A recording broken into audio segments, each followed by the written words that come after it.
Festixeiras do recente Día Mundial da Poesía, cheerleaders da primavera, bébedas de Ron Seltz, colombianas na Coruña, fans da poeta cubana Gertrudis Gómez de Avellaneda, que, por certo, nacera un día como hoxe, lectores en estado de sitio, oradores impuros no traspatio do ceo, ourensáns herculinas, caribeñas galegas, teólogos afeccionados, habituais de poetas de inversos, enganchadas á última hora, veciñas da Agra do Orzán, asistentes dende outros barrios.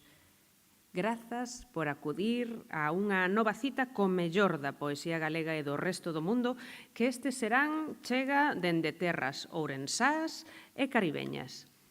Xoán e Rómulo comparten na súa poesía ironía e pensamento crítico como ferramentas para abordar a realidade. Tras comezar a publicar os seus poemas, nos dous casos na década dos 80, ambos fanlles tamén as beiras e as linguaxes visuais nas que ás veces tamén se desempeñan e cren no colectivo dende a creación de proxectos poéticos grupais ou antolóxicos cos que se sintan de algún xeito representados.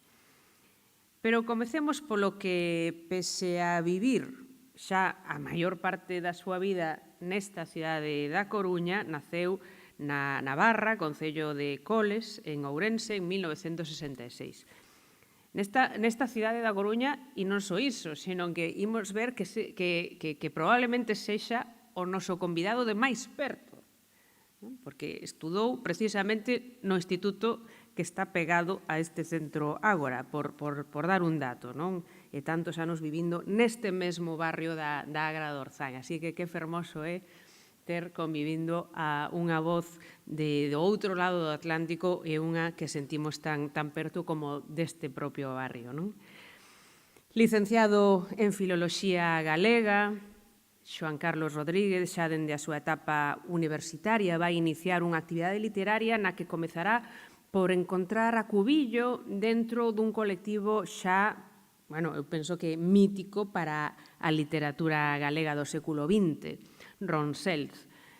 Mediaban os 80, Xoán, Xavier, Manolo, Miki e Serxio desenvolvían iconoclastas, disruptivos e, por momentos, mesmo descacharrantes recitais por todo o país.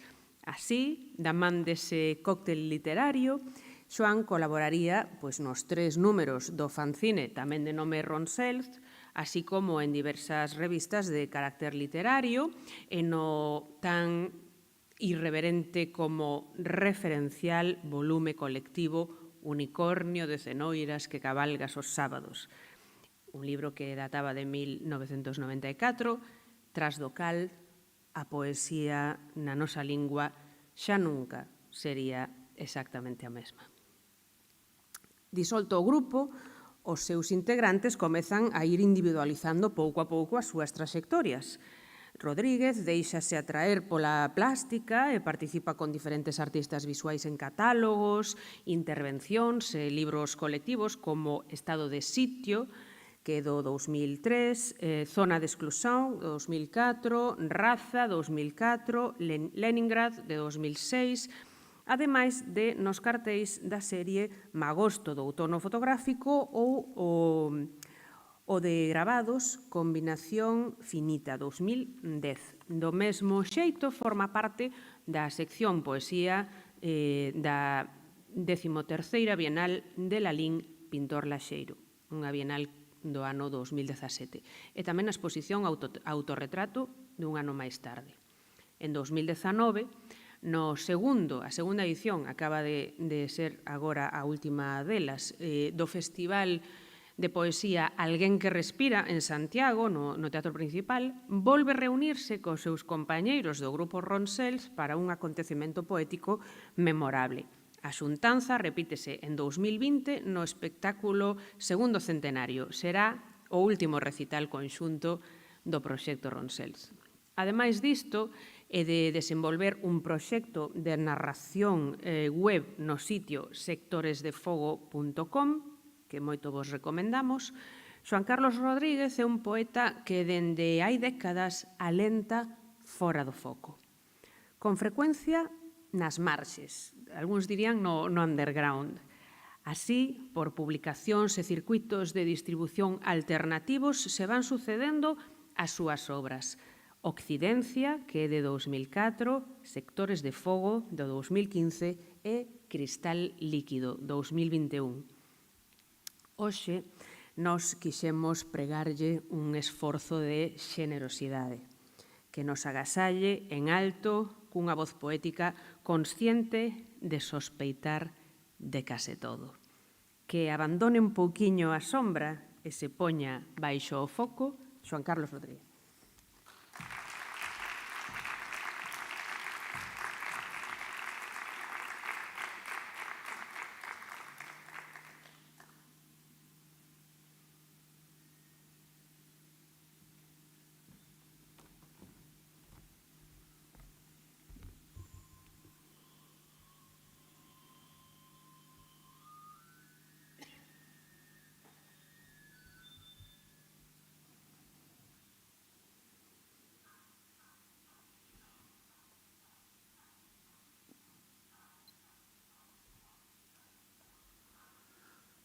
Bo serao a todas e a todos. Moitas grazas por achegarvos a compartir esta acción poética e grazas tamén polo seu amável convite a Yolanda Castaño. Debo confesarvos que me fai especial ilusión participar como dicidor neste barrio, a Agra de Orzán, no que me criei e permanecín ligado até hai ben pouco tempo. Neste lugar no que estamos, aquí, en 1975, cando eu cheguei, había ocupas nuns chabolos onde criaban porcos, galiñas e coellos, ademais de hortas de autosubsistencia. O Ventorrillo, que está aí, estaba urbanizado, pero non había edificio ningún. Non existía a Ronda de Nelle, nin a Ronda do Outeiro, nin, por suposto, a terceira ronda. Aí abaixo, a partir de Peruleiro, todo eran leiras. A rúa Vila de Negreira era o único sitio por onde podía entrar o autobús. Era un neno migrante trasladado da miña aldea Ourensá a este suburbio que non comprendía. As rúas eran conceptos que foron adquirindo o seu sentido ao cabo dos anos. Empecé vivindo na rúa Francisco Añón. Xogábamos ao rebumbio e ao brilé en Galo Salinas. Había outros conceptos, Xosé Valdomir, Pascual Veiga, Andrés Gaos. Por outra parte, quedaba pegado ao cristal dunha moblería da esquina de Alfredo Tella na que se exhibía un lobo disecado arregañando os dentes. Tiña un cartel que dicía: "Este é o lobo que comía a xente en Ourense, de onde eu viña." Non sabía que pensar. Que por que vos estou aquí contando todo isto en vez de recitar poesía? Veredes, se a miña familia de banistas migrantes retornados non se estivese establecido neste arrabalde, sería prácticamente imposible que hoxe estivese aquí ante vós. E aínda menos se miña avoa, a 175 km de distancia, non me mandase recado por medio da cartería motorizada de Barra de Miño de cando chegaba o cuco, que é o mesmo que dicir que chegara a primavera.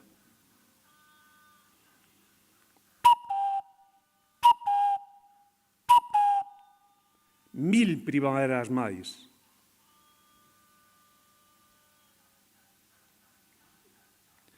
O poema é unha pedrada na cabeza.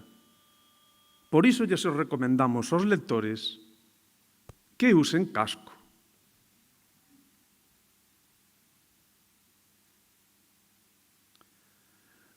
Uxío, de que nos valeu facerche a parcelaria se total agora quedou todo a ermo?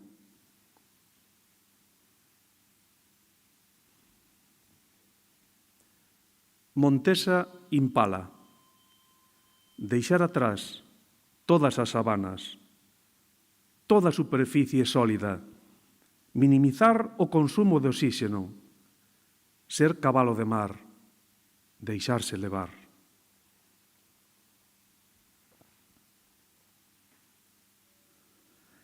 Amada Merla, non creo que teña máis nada que dicir, que a Merla son eu, e isto que che mando dicir por correo de Peteiro Cobizoso de Cerdeira, cando chegaron da ti, xa non será a miña propia voz, será a acústica ornitolóxica da aurora.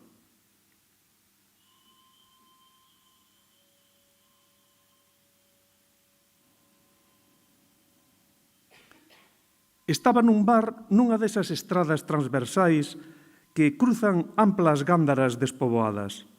Mentres tomaba un cuba libre, ollaba distraidamente o televisor. A locutora falaba impávida de como aquela tarde rescataran do fondo do mar no Cabo Fisterra un furgón fúnebre que fora roubado con cada leito e todo por un neto do finado. Os corpos de avó e neto serían soterrados, esperemos que definitivamente, engadiu a presentadora, o día seguinte. Sorrín por mor do comentario, definitivamente. Repetía eu mentalmente en canto me metía no furgón fúnebre que agardaba fora contigo dentro.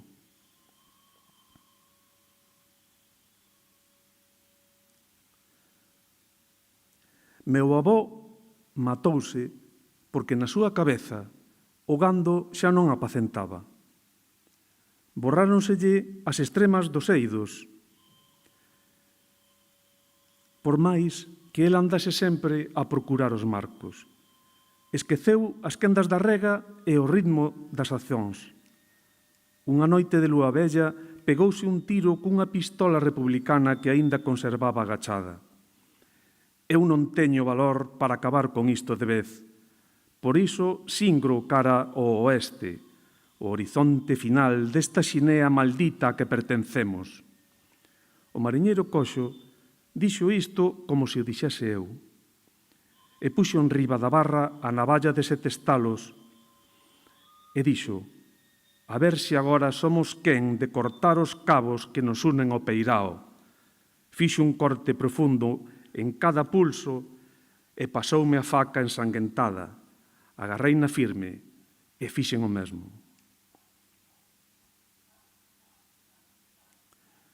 As putas daquel tugurio tiñan os beizos carnosos e lentos dunha lesma antiga e inmortal. O mariñeiro coxo bebe e debrúzase no mostrador do prostíbulo. Canta para ninguén cántigas de amor. Abala co ritmo da mareira, como se non fose coxo nin estivese borracho. O mariñeiro coxo ten os ollos azuis. Un deles, auga mariña derramada sobre a esclerótica, pero ás veces forma un cuadrante branco e azul como o emblema dun BMW. O mariñeiro coxo pide máis whisky e naufragamos longamente, ata que os nosos arrotos foron salgados e os peixes nos comeron os ollos. Saímos á luz cegadora da mañá e coas cuncas baleiras ollamos o espertar tumefacto da cidade. O mariñeiro coxo tivo medo porque bebera os 7 mares e agarrouse a un semáforo para saber de que lado sopraba o vento. Non quixo navegar máis e ali ficou, agarrado ao mastro, sen saber se quen se movía era o navío ou el. Ao chegar a Occidencia, o mar estará debalando. Hasme de levar en brazos ata a beira da praia. Agustiño, has de entrar nas augas ata sentires que non peso, ata sentires que un mar sen costas nin horizontes me arrebata por sempre. Un deles, un dos ollos, auga mariña derramada sobre a esclerótica, pero ás veces forma un cuadrante branco e azul como emblema dun BMW. Vagarás por sempre cara ao occidente cun peso de prata en cada ollo como un defunto borracho entolecido. Deixo os cartos enriba do mostrador e boto fora. A noite, levei a Iris a unha discoteca industrial para explicarlle quen era eu. Eran 3.000 persoas no apoxeo da noite. Iris suave danzaba posuída polo demo. Cinguina pola cintura, corría a auga por nos abaixo. Era unha excitación primitiva e salvaxe. Os nosos beizos e as nosas linguas semellaban sorber a auga de mar o un do outro. Metíamonos as mans na boca como se fosen talladas de bacallau cru sen desalar. A miña lingua chegou ao seu oído e os meus dentes á súa orella e conteille. O volume enxordecedor da música e a proximidade extrema ao seu conduto auditivo protexerían das escoitas os meus segredos. Que non hai ben nin mal, que só hai mal. Ningunha revolución é posível. Cíclicamente, aléntase e tolérase a rebelión só para afianzar máis o poder das grandes corporacións, ata tinguir unha sumisión tal que carezamos de impulsos de disidencia. A Merla, Sociedade Ilimitada de Socorros Mutuos Agrícolas e Gandeiros, a estirpe maldita que pertenzo, elexiu-me a min para ser o matón. Primeiro encomendárame polas boas a mata dos porcos. Se queres ver o teu corpo, abre o dun porco, dicíanme. Efectivamente, interpretando as miñas entrañas, adiviñei o meu propio futuro. Chamábame para as matanzas de aquí e dali, o correrse pola bisbarra que mataba ben. Agora, téñenme para traer a xente ao rego ou sacala do medio. Unhas veces traballo para eles, outras subcontratado pola competencia. Trátase de manter un certo equilibrio na economía de libre mercado global. Son só negocios. Do grau de violencia e da magnitude do medo depende o reparto de dividendos. Teño orde de voar esta discoteca coa xente dentro. Peguei na parede do fondo, buscando o maior dano posível, unha bola de poucos miligramos de explosivo plástico. O explosivo que puxen foi unha formiga de plastilina que me fixo unha nena que aínda non está fichada pola policía. Unha chamada remota e automática xerada por ordenador avisará a policía. Desaloxaránnos canda as 2.998 almas que nos rodean. Ningunha cámara poderá discriminar os nosos rostros entre a multitude. Ao sairmos, teremos o sal seco sobre a pel e ningún relato de dominio poderá suplir o que senten os nosos corpos.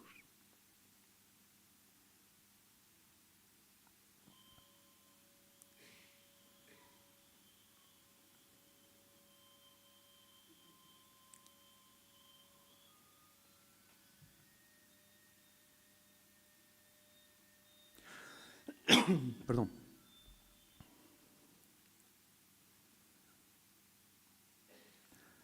A Merla emprendeu viaxe. Por rodas do seu carro levaba a lúa nova e un peso de prata.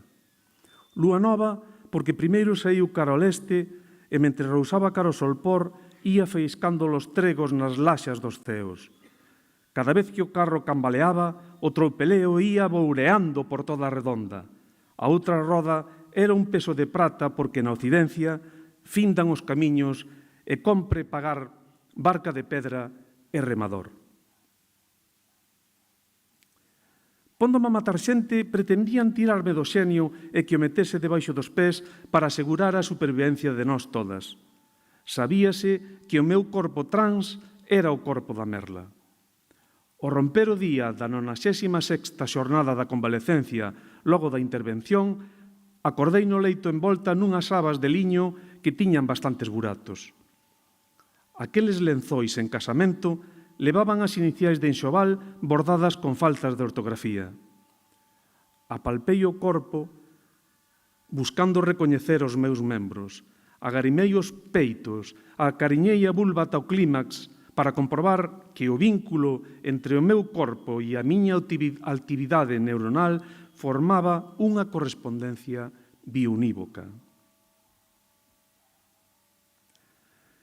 É o mariñeiro coxo quen vos fala. Tardei moitísimo tempo en saber que o mariñeiro coxo era eu. Foi unha vez na que narraba por non sei canto enésima vez o noso encontro. Houbo un momento en que facía turismo autobiográfico. Nunha ocasión que exercía como guía, xa non dixen como sempre: este é o bar onde coñecín o mariñeiro coxo. Saíume con toda a naturalidade que o mariñeiro coxo era eu. Pero existía un tal Agustín que tiña o ollo dereito de pupila informe por causa dun botellazo na cara. Foran varias as navallas que cegaran na súa carne. De resultas dun accidente de circulación, a súa perna dereita xa non termaba del, e, por se fose pouco, noutra liorta, segáronlle o resorte do tendón do brazo, o dereito, o que tiña conta del co caxato. Despertei cunha voluptuosa magnolia orballada e aberta entre as coxas. Sorprendínme coa navalla aínda na man esquerda e tal lúbrica flor esvarando pola porcelana do váter. Sentín abrollar outra planta dun vermello escandaloso na cunca da man dereita, mentres con ela me facía compresión no pube. LCD, pantalla de cristal líquido. Arrinco o cable e a pantalla apágase. O relato suspéndese de súpeto e acéndese unha noite estrelada como un cristal líquido. Era veloz como un cometa e soñouse outra vez a anos luz no ceo de antes de partir. A superficie terrestre buscaba camiño a través do seu corpo para fluir fora. Estaba descalza sobre a herba xeada entre uns carballos vellos que aínda conservaban espetados os illantes de porcelana de cando serviron de postes da luz.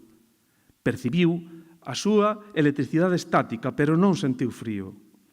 Sentiu a contractura progresiva da caluga cando forzou a posición da cabeza ao levantala cara ao eixo celeste. Pechou os ollos e esvarou un mol gravitando sincronizada coa estrela do norte. A que fala é unha afiadora que vai afiando navallas e espetándoas nos vosos corazóns.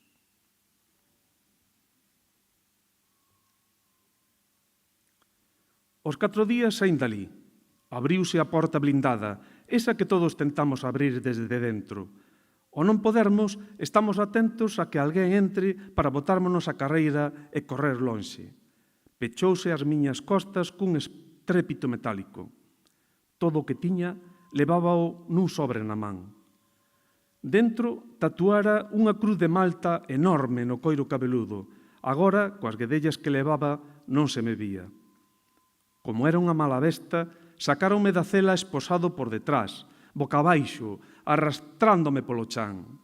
Desconfiaban do meu aparente deplorável estado de saúde. Non obstante, leváronme ao hospital. Cando me vestían, souben que era eu porque me servía o meu calzado. O trato era que me tiña que deixar de ter pacificamente no medio daquele escenario dantesco que se me pedira que creara. Con todo, os meus compañeiros da seguranza pública non me trataron precisamente como se eu tamén fose da seguranza. Por moito que obedecese ordes dos meus superiores, ninguén podería creer a miña historia e sabía que a pena de prisión non sería un paripé. Aos abrir a porta, pensei para min que o que querían era temperar o meu carácter. Que boa falta facía.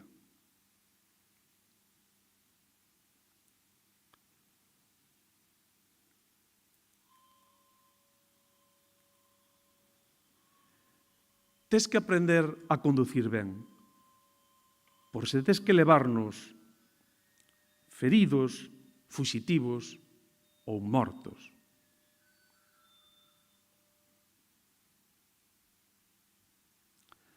A revolta ten que ser realizada por mercenarios, por asesinos profesionais. A xente do común ten moito que perder na loita contra o Estado opresor. Vivimos demasiado ben, posuímos demasiadas cousas das que non estamos dispostos a prescindir. Podemos soportar as pancadas da policía, pero non aturamos o asombro de decatármonos do verdadeiro alcance do chamado imperio da lei e o Estado de Dereito. Os poderes públicos están blindados contra os cidadáns, que non poden nin opoñerse nin ofrecer resistencia. A propia resistencia ou desobediencia á autoridade está penada con de 1 a 3 anos de prisión. A de atentado contra a autoridade con de 2 a 4. Non compensa expoñer os civís a este ordenamento legal criminal, fundamentado na restrición de dereitos acorde ás continxencias das grandes empresas transnacionais que gobernan os Estados. A necesidade dunha violencia ben dirixida implica que alguén estea disposto a exercela. Faise necesaria xente que realice ben o seu traballo, con incentivos proxectivos, sen ningunha motivación ideolóxica. Xente que faga a revolución por quen lle paga. A eliminación selectiva de quen especula coas nosas vidas correspóndelle a sicarios especializados.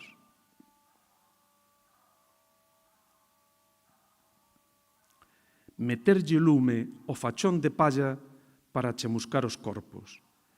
A baforada de calor e as muxicas precederon o cheiro a chamusco das sedas e a epiderme arrincada ás presas coas raspas de ferro. Despois de levar a case ata a incandescencia os pezuños, apertar cun xesto rápido e arrincarlles as uñas a cada pata. Logo, o delicado fregado do coiro con pedra e auga e o cirúrxico afeitado a coitelo final.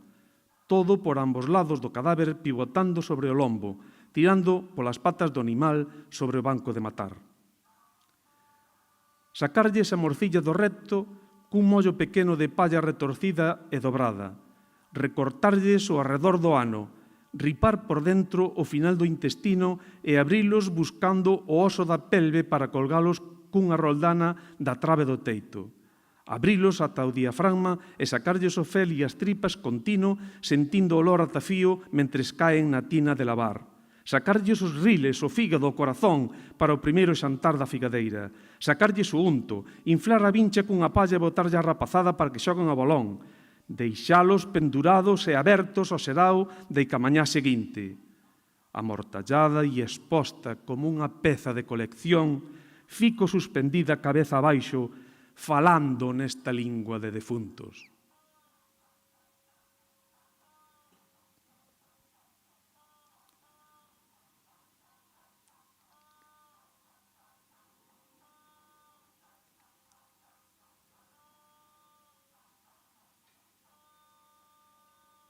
Eu son Iris e estou presa dentro de min. Neste penal de carne, con arame de espiño ben apertado, entre 4 paredes entalada, prisioneira, noutra realidade líquida na que só me quedan de já vi de vós.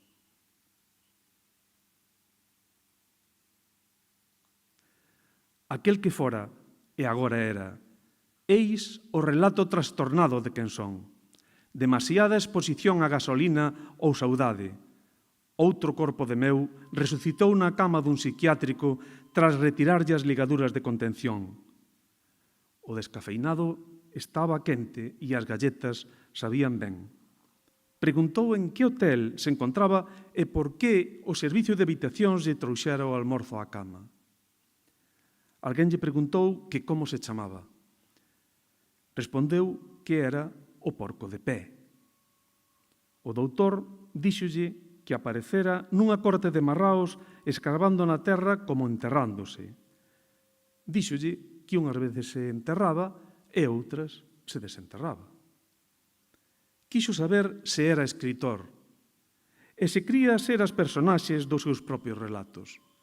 Dixen que non, que era todo unha performance, un simulacro. As bolboretas somos seres fráxiles, podemos multiplicar o noso corpo, non obstante, non nos dá tempo a desenvolver a ficción do noso relato. Espérovos eu só, nun cuarto de hotel, con todos os meus gumes afiados. Grazas, estades todas e todos en min. Son todos e todas vós. Moitas grazas.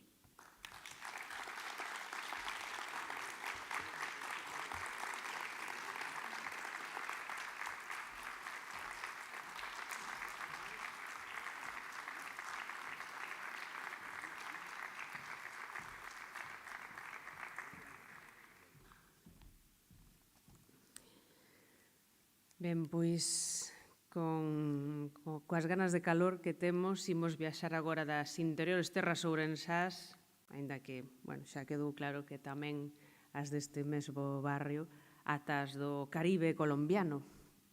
Alí, concretamente en Santa Catalina de Alejandría, Estado Bolívar, naceu Rómulo Bustos Aguirre en 1954.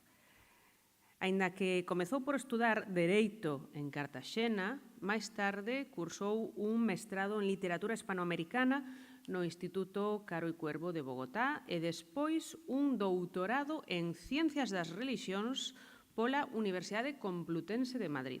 De feito, especializouse na confluencia de literatura e relixión na lírica do seu país, tras do cal publicou o ensaio Muerte de Dios y Poesía Moderna en Colombia, en 2017. Para rematar con esa faceta de ensaísta que complementa coa de poeta, compre dicir que realizou diversos estudios, notas e ata antoloxías enteiras de poetas do Caribe colombiano. Na actualidade, traballa como profesor de literatura na Facultade de Ciencias Humanas da Universidade de Cartaxena, no seu natal Caribe. Ten fundado revistas e tenas ilustrado e realizou exposicións individuais e colectivas de debuxo. Dirixe o obradoiro de poesía Héctor Rojas Erazo e a colección El Reino Errante, Biblioteca Básica de Literatura do Caribe colombiano. Centrándonos agora así na súa poesía, que polo que está convidado aquí, de 1988 data a primeira das súas publicacións individuais e, dende entón, a súa obra ten ido circulando en mostras antolóxicas, revistas e eventos nacionais e internacionais, así como tamén en traducións parciais a outros idiomas. Escritor lento, demorado, de resonancias metafísicas, pero ancorado sempre na cotidianidade, especialmente dende o seu cuarto poemario, a súa aguda poesía sostense nun decantado humor e ironía. É autor de varios poemarios, como, entre outros, La estación de la sed, que era xa de 1998, Casa en el aire, de 2017, ou La oscilación perpetua, de 2022. Moitos deles acabaron compilados en volumes como Semántica del mundo Selected Poems, de 2022, La pupila incesante, obra reunida, que era de 2016, Poesía escogida, do 2014, De la dificultad para atrapar una mosca, de 2008, Oración del impuro, obra reunida, de 2004, estou indo para atrás, ou Palabra que golpea un color imaginario, obra reunida, de 1996. En 1993, o Instituto Colombiano de Cultura concédelle o Premio Nacional de Poesía polo poemario En el traspatio del cielo. Así mesmo, e tras un cambio de institución xestora, é o Ministerio de Cultura de Colombia quen lle outorga en 2019 o Premio Nacional de Poesía, agora pola antoloxía de Moscas e de Ángeles. Vai ser unha honra escoitarmos nestes poetas dinversos ao poeta colombiano Rómulo Bustos Aguirre.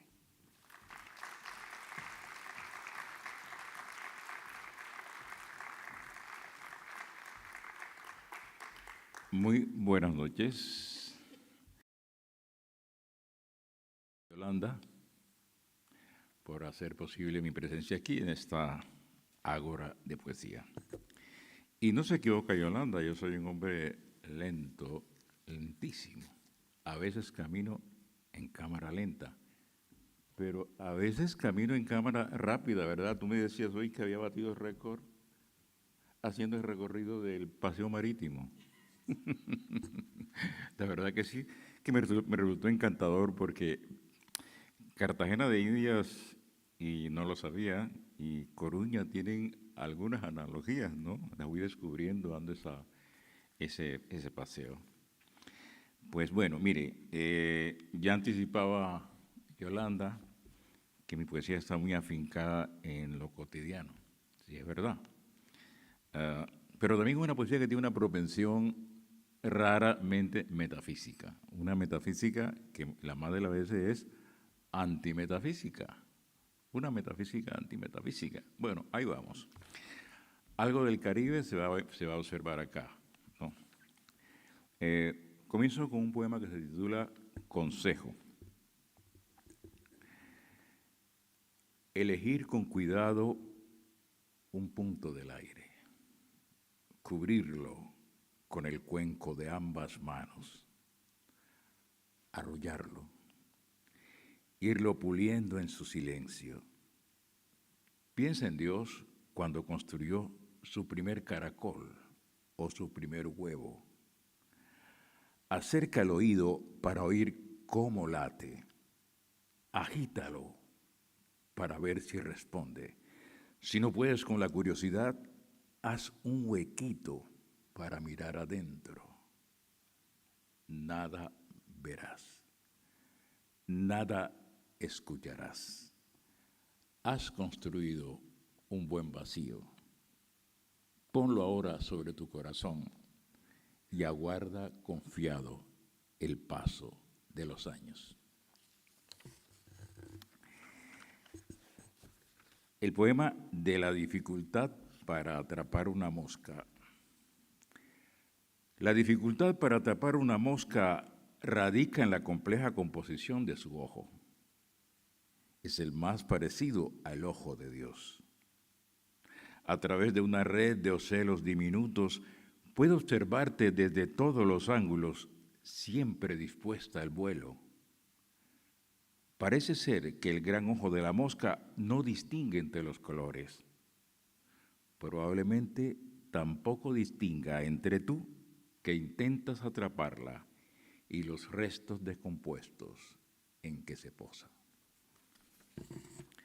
Un poema también de ambiente marino, titulado Mantarraya, una escena que sucede en Cartagena de Indias, también podría suceder aquí, en Coruña. Mantarraya dice así: por algún divertido arreglo, los dos muchachos han dividido en dos la mantarraya, como si fuera una hoja de papel, y ahora cada uno lleva su parte colgando de la mano.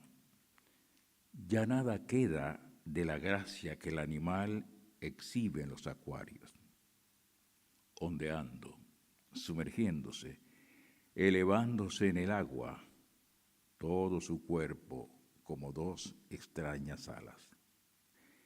Mientras la ofrecen a lo largo de la playa, los muchachos aseguran que con ella se prepara un excelente y vigorizante cocido. Las dos partes siguen vivas. A veces una de ellas levemente se estremece y aletea, como si una parte reclamara la otra, o como si conservara alguna oscura memoria de su vuelo.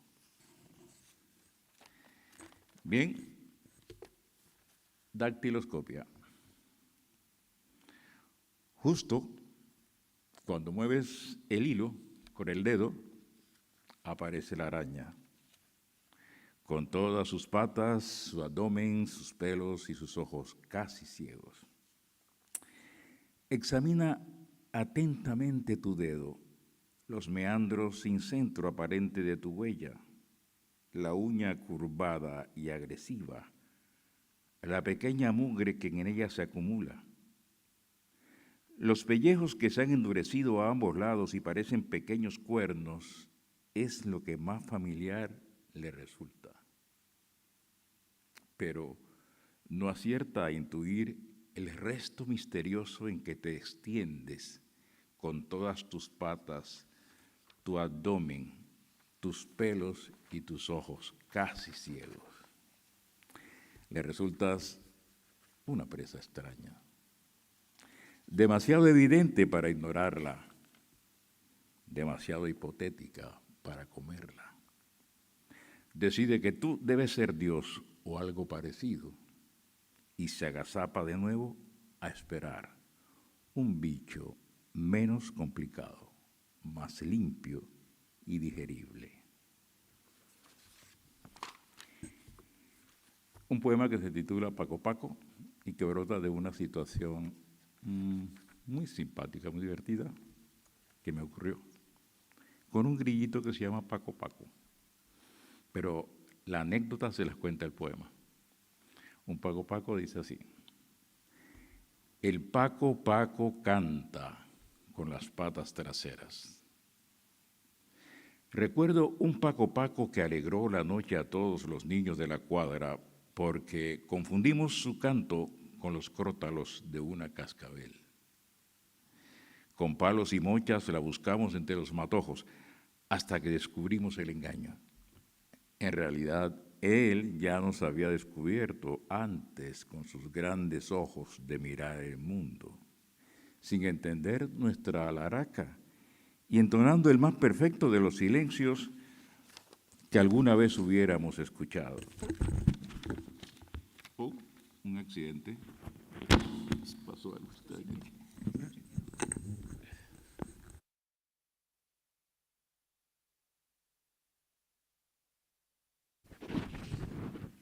Esas son hazañas del Paco Paco.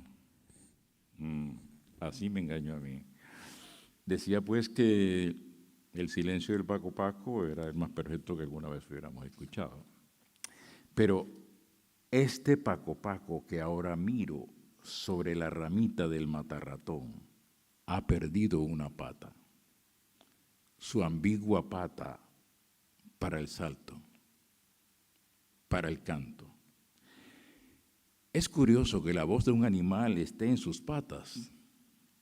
Miro al animalito tratar en vano de frotar la una con la no otra pata, y me es inevitable evocar el conocido epigrama zen que enigmáticamente se pregunta: ¿cómo es el sonido de una sola mano cuando aplaude? ¿Existe acaso ese sonido? Y tú, Bustos, tratas también de frotar, de desplegar tus dos patas traseras, tu ala única, y entonces escuchas, o imaginas, o crees, o quieres escuchar ese otro insondable sonido que te responde. ¿Desde qué matojo? ¿Desde qué inescrutable esquina del paisaje? ¿Desde qué silencio? El cangrejo ermitaño es un animalito que todos conocemos y que yo algunas veces digo que mi poética es un poco poética del cangrejo ermitaño porque ha ido cambiando. Como el cangrejo cambia de caparazón, así también ha ido cambiando mi poesía. Veamos este poema que se titula Del cangrejo ermitaño. Rara costumbre la del cangrejo ermitaño. Se le va la vida buscando caparazones de otros moluscos, latas, recipientes vacíos, toda suerte de objetos cóncavos abandonados por sus antiguos huéspedes para instalarse en ellos. Es posible que todo se deba a una compulsión turística por la novedad, o a un síndrome de inestabilidad casi metafísica, o a simple ejercicio peripatético de quien tiene demasiadas patas que ejercitar. ¿Habrá algo más de fondo en todo esto? Quizás convenga preguntar al secreto cangrejo ermitaño que habita en cada uno de nosotros, ese que sin duda acaba de escribir este poema. Decía que me encanta la metafísica, y aquí va un poema que se titula justamente Metafísica. Dice así: Metafísica. Después de que te has sentado de una buena vez en el retrete, bien puedes pensar con Leibniz que este sea el mejor de los mundos posibles. Esta sensación de plenitud puede durar aproximadamente entre 60 o 146 segundos, dependiendo, claro está, de la envergadura del asunto. Lo terrible es que a lo mejor Leibniz no se equivoca.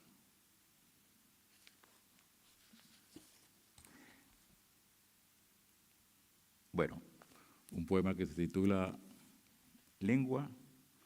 Voy a dejar al final unos 3 o 2 poemas inéditos.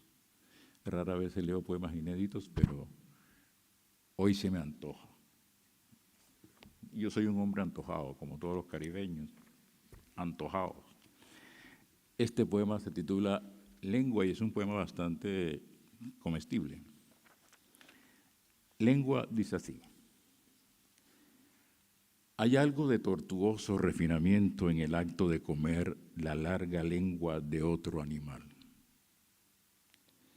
La elegancia del plato en que es servida, el adobo en finas hierbas, la deliciosa conversación de sobremesa, y en medio de ello, la despedazada lengua gritando con toda su mudez. Habría que imaginarla sangrante y viva sobre la interminable mesa. Alguien, mientras saborea, dice como un cumplido a la anfitriona este malquiste: esta lengua dará mucho que hablar, y todos aprueban risueños, menos la lengua, que prefiere no decir ni mu. Algunos pueblos prohíben cocer el cabrito en la leche de su madre, pero de la larga lengua saboreada por otras lenguas, ¿quién tendrá misericordia? ¿Qué salto del animal humano va de esta jovial cena a la comida tribal alrededor de la enorme lengua tótem? Ninguno, dirá la enorme lengua tótem, y yo estaría de acuerdo. Y seguramente gran parte de ustedes, espectadores, que paladean este texto. Ciertamente, perro no come perro, pero lengua sí come lengua. ¿Y qué tiene que ver el lenguaje con todo esto? ¿Qué va de la lengua predadora del lagarto, ágil para atrapar insectos, a la del hombre, casa del ángel de la palabra, origen de todo canto? La enorme lengua tótem sabiamente prefiere no opinar sobre el asunto. Dicen que la literatura se alimenta de literatura, lo cual parece un hiperrefinamiento del caso, raro modo de canibalismo, impecable, sin una gota de sangre. Por otro lado, se habla de una lengua poética, pero nada poético parece haber en este trozo de vaca degollada. Sin embargo, esta lengua de que hablo habita en este poema. No tiene existencia sino en este poema. Es, por tanto, una lengua poética. Y esto, de algún modo, la hace eterna, como la ilustre urna griega de Keats.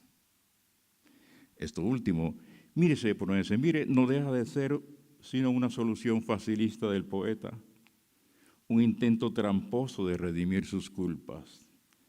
La lengua sigue gritando su silencio fuera del poema, y su grito brama oscuramente por los sordos entresijos de los comensales. Retorna entonces, como una lengua desde el principio de los tiempos, eternamente enrollándose y desenrollándose sobre sí misma la pregunta, y de la lengua, largamente saboreada por otras lenguas, ¿quién tendrá misericordia? Bueno, chicos, basta de cosas serias. Vamos a ponernos un poquito en serios. Voy a leer, les había amenazado con unos poemas inéditos. Eso siempre es un lío, ¿cierto, Yolanda? Es un lío. Me pueden tirar cebollas, piedras, lo que quieran. Bueno, esto hace parte de un ciclo de poemas. Esto que voy a leer son 3 exactamente para completar los 20 minutos que tengo a mi disposición, de un conjunto que se titula Museo. Museo.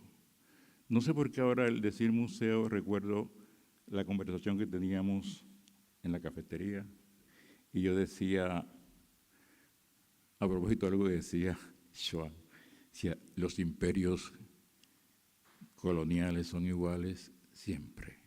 Estábamos hablando del siglo XVII, por supuesto, pero la cosa sigue igual.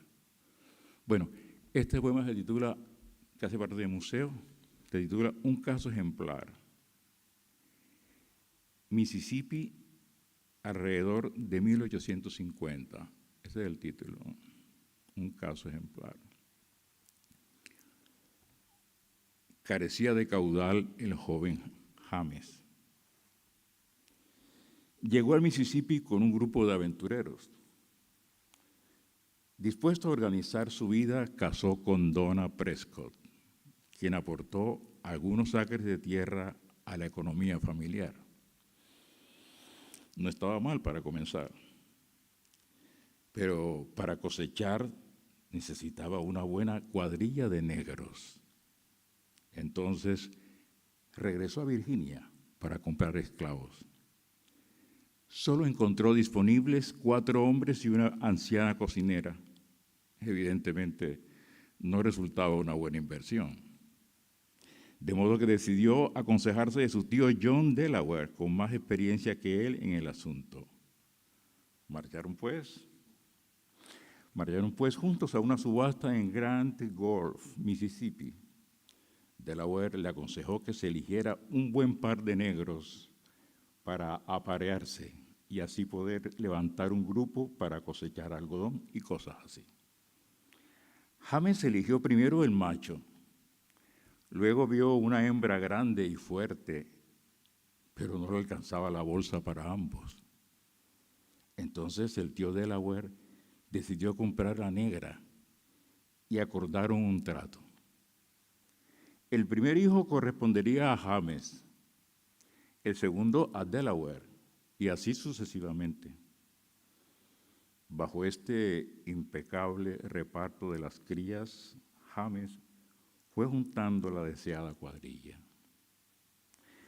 Donna Prescott en todo esto estuvo atenta a este trato, ayudando con sus buenos consejos. El vientre de la mujer negra nunca fue consultado sobre el asunto.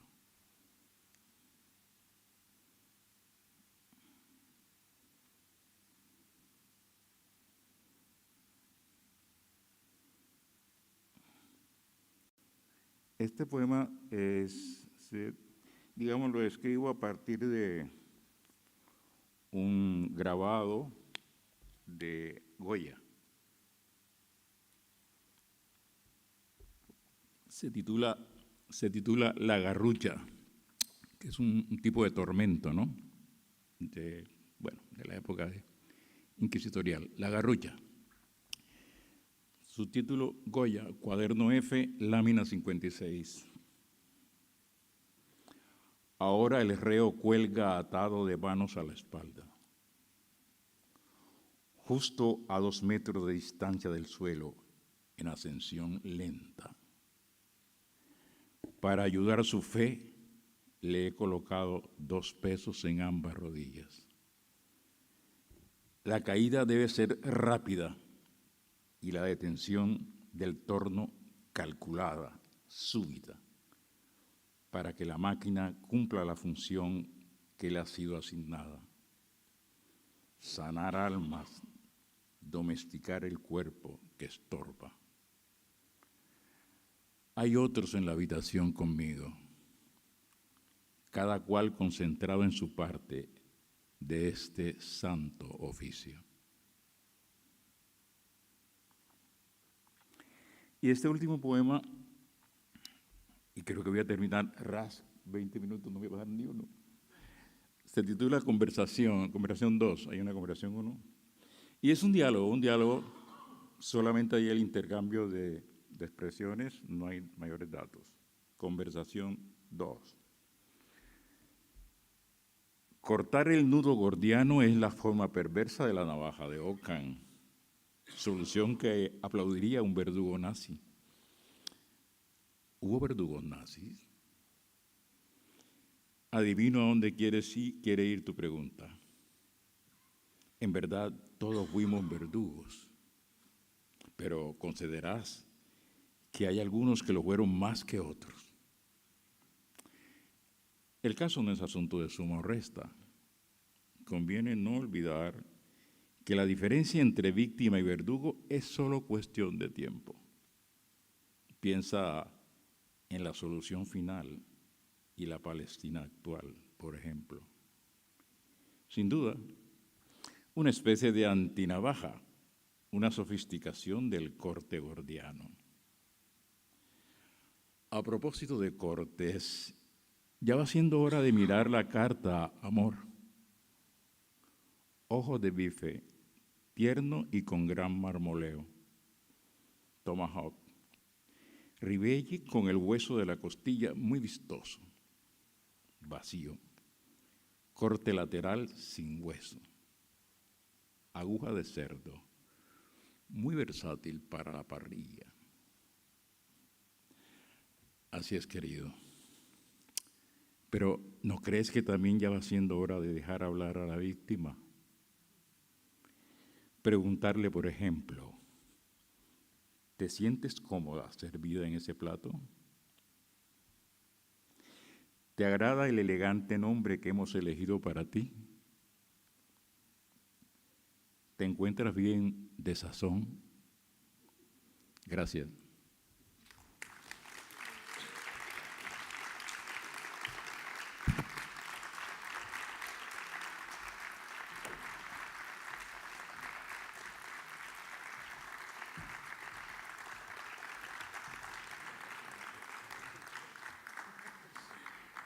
Bueno, pois, grazas, moitísimas grazas, queridos Xoán e Rómulo, pola vosa compañía e voz poética. Grazas tamén, como sempre, ao Concello da Coruña e o seu Servizo de Normalización Lingüística, ao persoal de sala, ao técnico de son e luces, responsables do streaming. De feito, xa sabedes que, tras o seu labor, podedes recuperar calquera recital de poetas de inversos en YouTube. Na nosa xa habitual alianza coas librarías de barrio, hoxe, dende esta mesma Agra do Orzán, hoxe, Xoán, a cousa vai da Agra do Orzán en homenaxe ao barrio que sempre tan amorosamente nos acolle, dende onde a nosa querida e sempre comprometida Mitas Valencia nos trae os títulos dos poetas convidados, tanto Xoán como Rómulo. Grazas, polo tanto, Libraría Suevia, por facilitar este acceso a uns títulos que os autores poderán asinarvos se vos apetece. Grazas sempre, sobre todo, a vos, público sempre atento, aberto a novas propostas e acolledoramente agarimoso. Vémonos nun mes. 4 semaniñas quedan para o próximo recital que nos traerá, nesta ocasión, poesía galega e boliviana, a golpe de 20 de abril. A esa nova lectura pública e gratuita por cortesía deste Concello da Coruña vos volvo a convidar. Repito, o 20 de abril, pero ata entón despidámonos aínda de Rómulo e máis de Xoán con este entusiasta aplauso.